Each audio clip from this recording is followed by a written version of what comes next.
بدبخت من اول فکر می‌کردم این سشاره، بعد فهمیدم اتوبه، من کامل کنار اتوبه بگیر. بدبخت من تو شهرک غرب تهران مدل برند راو شدم. مدل برند راو یعنی چی؟ یعنی که من اینجوری را میامو بگیر.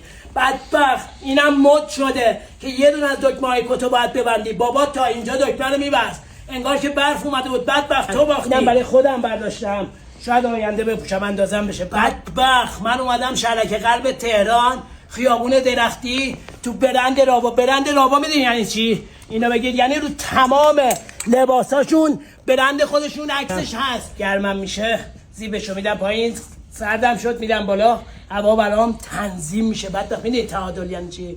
یعنی رطوبت. بدبخت اینا تولید کنندن خودشون. بدبخت برند بازا میدونن راوا یعنی چی؟ یعنی جنسشون اگه ایراد داشته باشه تعویض میکنن. این مارک از اینایی که با اتو میکشن نیست. بدبخت اینا رو کار میکنن.